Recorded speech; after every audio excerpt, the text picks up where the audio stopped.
Internet ব্যবহার করে যে অপরাধ সংঘটিত হয় তা সাইবার অপরাধ বা সাইবার ক্রাইম নামে পরিচিত।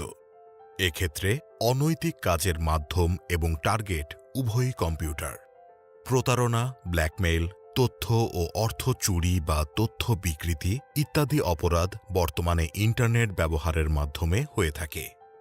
হ্যাকিং অনুমতি ব্যতীত কোনো কম্পিউটার সিস্টেমে প্রবেশ এবং তার নিয়ন্ত্রণ নিয়ে নেয়াকে হ্যাকিং বলে এবং যে ব্যক্তি হ্যাকিং করে তাকে হ্যাকার বলে। হ্যাকার দুই ধরনের হতে পারে, যথাক্রমে হোয়াইট হ্যাট হ্যাকার বা বৈধ হ্যাকার এবং ব্ল্যাক হ্যাট হ্যাকার বা অবৈধ হ্যাকার। বৈধ হ্যাকারগণ বিভিন্ন কম্পিউটার সিস্টেমের সিকিউরিটি পরীক্ষা নিরীক্ষা করে দেখেন। অবৈধ হ্যাকারদের অপর নাম ক্র্যাকার। ব্ল্যাক হ্যাট হ্যাকার বা ক্র্যাকাররা অবৈধভাবে তথ্য চুরি বা নষ্ট করে। পৃথিবীর বিভিন্ন দেশে বিভিন্ন হ্যাকার গ্রুপ সক্রিয় রয়েছে, যেমন বাংলাদেশে সাইবার 71, রাশিয়ায় কোজি বিয়ার এবং তুরলা, জার্মানিতে ক্যাওস কম্পিউটার ক্লাব, ভারতে ঘোস্ট স্কোয়াড হ্যাকার্স ইত্যাদি।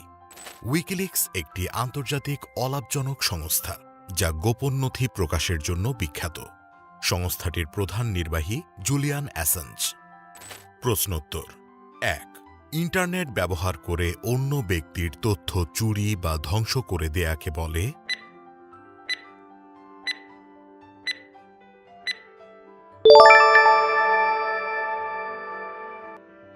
২.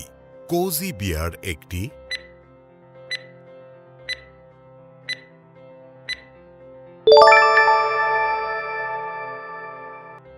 ৩. সাইবার গুপ্তচর হ্যাকিং গ্রুপ তুরলা কোন দেশের?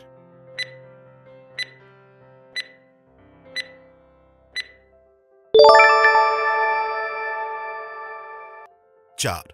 উইকিলিক্স এর প্রতিষ্ঠাতা কে?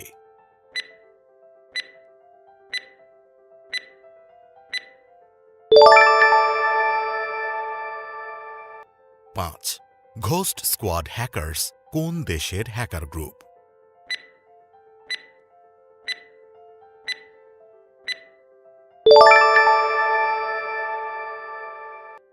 'স্প্যামিং' অযথা ও অপ্রয়োজনীয় ইমেল প্রেরণকে স্প্যামিং বলা হয়, অর্থাৎ যখন কোনো ব্যক্তি বা প্রতিষ্ঠান কোনো একটি নির্দিষ্ট ইমেল অ্যাড্রেসে শত শত এমনকি লক্ষ লক্ষ ইমেল প্রেরণের মাধ্যমে মেমরি দখল করে তাকে স্প্যামিং বলে এবং এ ধরনের ইমেলকে বলা হয় স্প্যাম ইমেইল বা জাঙ্ক মেইল। স্প্যাম ইমেইল থেকে রক্ষা পেতে স্প্যাম ব্লকার, ফিল্টার ইত্যাদি ব্যবহার করা হয়। ফিশিং ফিশিং বলতে প্রতারণার মাধ্যমে কোনো ব্যক্তির কাছ থেকে ব্যক্তিগত তথ্য যেমন নাম ও পাসওয়ার্ড, ক্রেডিট কার্ডের তথ্য ইত্যাদি সংগ্রহ করাকে বোঝায়। প্লেজিয়ারিজম অন্যের কোনো মেধাভিত্তিক সম্পদকে নিজের নামে প্রকাশ করাকেই প্লেজিয়ারিজম বলে, অর্থাৎ প্রকৃত মালিকের নাম উল্লেখ না করে কোনো ছবি, অডিও, ভিডিও বা লেখা নিজের নামে প্রকাশ করাই হল প্লেজিয়ারিজম। প্রশ্নোত্তর ১. অনাকাঙ্ক্ষিত বা অবাঞ্ছিত ইমেল পাঠানোকে কি বলে?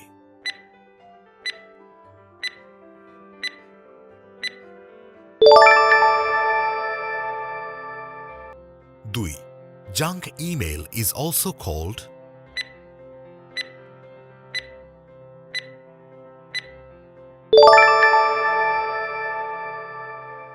৩.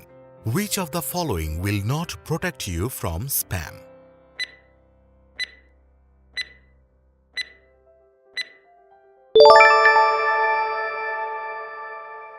৪. Cyber plagiarism is a major threat for?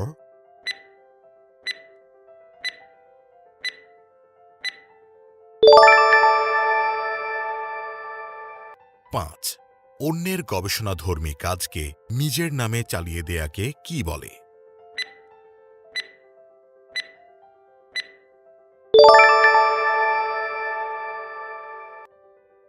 আপনার পছন্দের সরকারি চাকরিতে মাত্র ১ মিনিটে আবেদন করতে প্রিমিয়াম আইডি তৈরি করুন অল জবসের অফিসিয়াল ওয়েবসাইট alljobs.teletalk.com.bd তে।